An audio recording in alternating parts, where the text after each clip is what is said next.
अस्सलामुअलैकुम।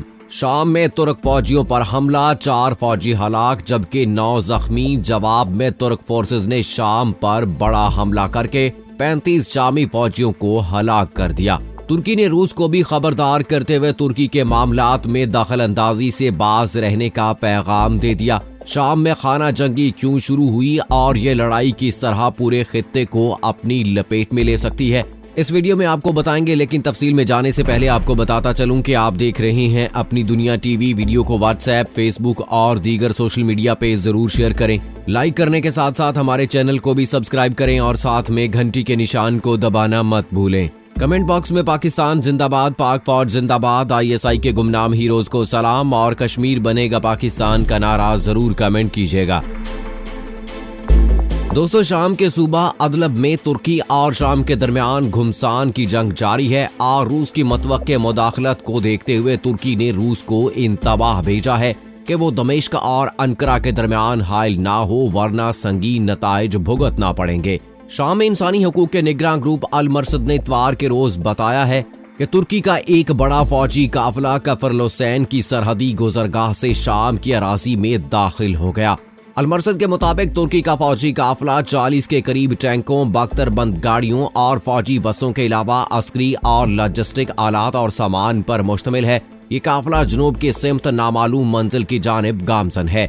शामी शहर अदलब में सरकारी फौज की गोलाबारी से 6 तुर्क फौजी शहीद और मुतअद्दिद जख्मी हो गए हैं। तुर्क महकमा दिफा के मुताबिक अदलब में बहाली अमन के तहत मुतय्यन तुर्क फौजियों पर यह गोलाबारी की गई, जिसमें 6 तुर्क फौजी शहीद और मुतअद्दिद जख्मी हो गए हैं। जराये के मुताबिक शाम के शुमाली मगरबी सूबे अदलब में शाम की सरकारी फौज की बमबारी में तुर्क फौज के 6 फौजी हलाक और 9 जख्मी हो गए हैं। बताया गया है कि तुर्क फौज ने इसके बाद जवाबी कार्रवाई भी की है, जिसमें 35 शामी फौजियों की हलाकत का दावा किया गया है। तुर्क मीडिया के मुताबिक शामी फौज के हमले में 6 तुर्क फौजियों की हलाकत के जवाब में कार्रवाई करते हुए तुर्क फौज ने शाम के 35 फौजी हलाक कर दिए हैं। शाम के शुमाल मगरबी सूबे अदलब में शामी फौज ने तुर्क फौज पर बमबारी की, जिसके नतीजे में 6 तुर्की फौजी हलाक और 9 जख्मी हो गए थे।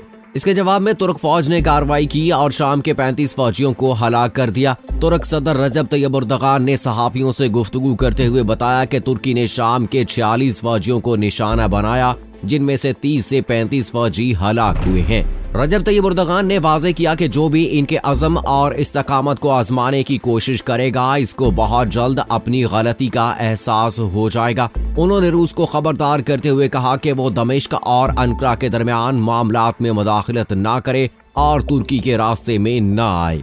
दूसरी जानब शाम की सरकारी खबर एजेंसी ने दावा किया है कि तुर्की के हमले में शामी फौज का कोई जानी नुकसान नहीं हुआ और फौज के अदलब में बागियों के खिलाफ ऑपरेशन मामूल के मुताबिक जारी हैं।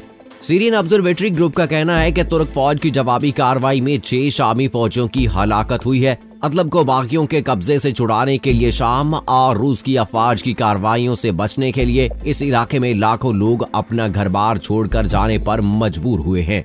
शाम और तुर्की की हुकूमत के ताल्लुकात में अब तनाव पैदा होना शुरू हो गया है, जिसका असर रूस और तुर्की के बाहमी ताल्लुकात पर भी पड़ सकता है। तुर्की ने शाम के खाना जंगी के आगाज ही से बशार अल असद की हुकूमत को गिराने के लिए बागियों का साथ दिया है और उन्हें पैसा और असलहा फराहम करता रहा है।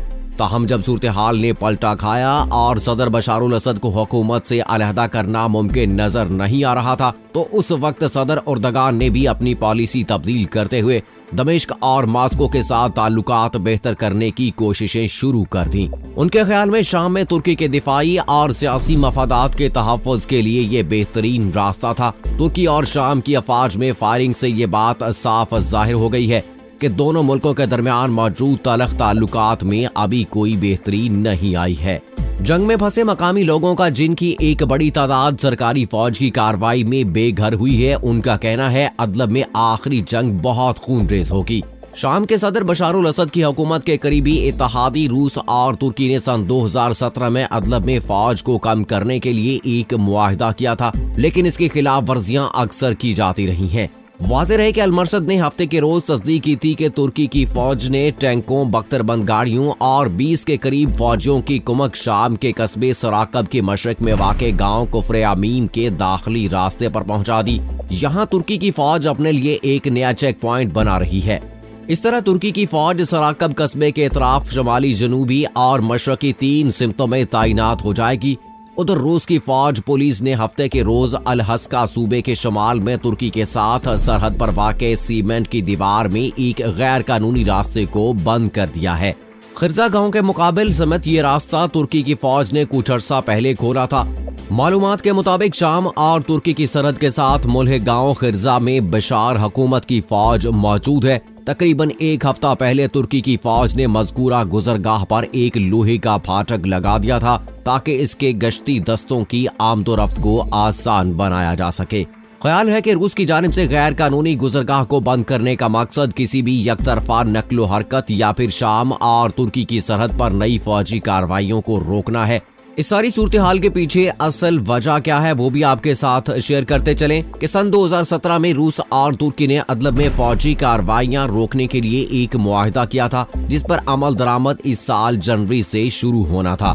दोनों फरीक इस इलाके में मुश्तरका गश्त पर भी तैयार हो गए थे ताकि कहीं इनके फौजियों के आपस में कोई झड़प न हो जाए। तुर्की, जिसकी इस इलाके में निगरानी की 12 फौजी चौकियां कायम हैं, उसने रूसी फौज पर मुआहदे की खिलाफ वर्जियां करने का इल्जाम लगाया है, जो रूस ने रद्द कर दिया है।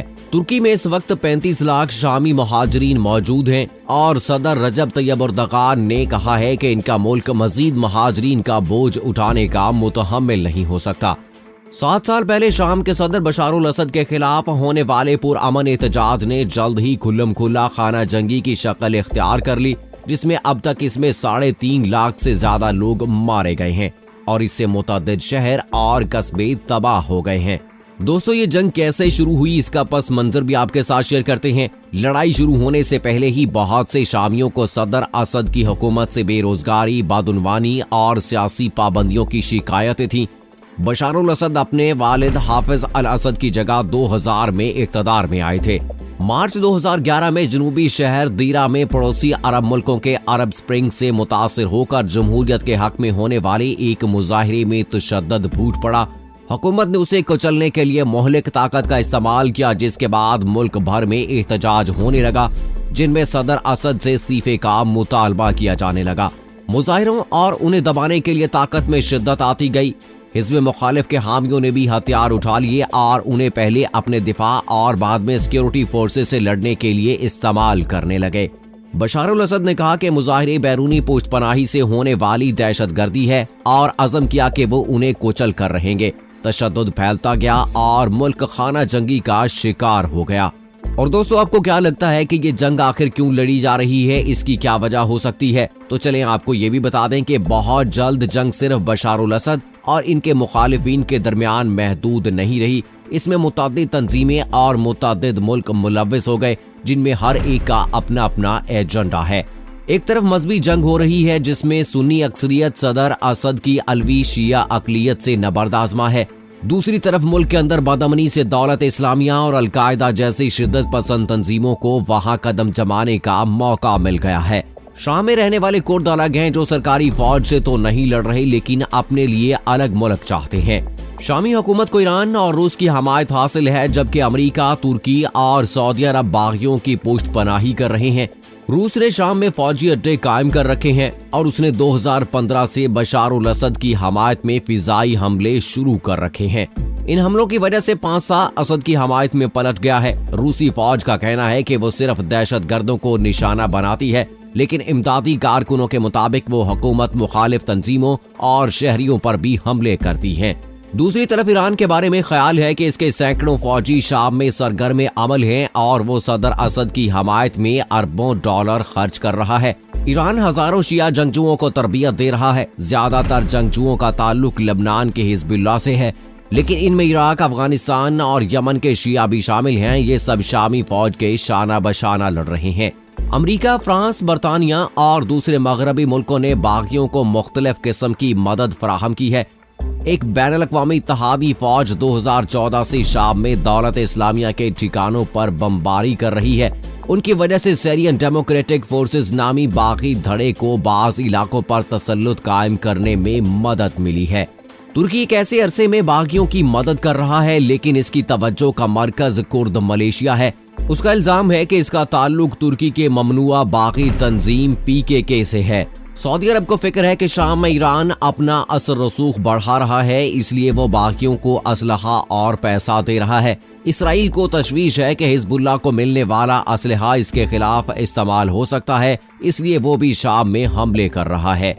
दोस्तों, ये सारे ममालिक मिलकर जो है वो मुसलमानों को नुकसान पहुंचाना चाहते हैं। मुसलमानों को मुत्तहिद होने की जरूरत है, तभी जाकर इन सारे मामलात को बेहतर तरीके से हल किया जा सकता है। अल्लाह ताला तमाम उम्मत मुसलमा की हिफाजत फरमाए, आमीन। मुझे अगली वीडियो तक इजाजत दीजिएगा। फी अमानिल्लाह।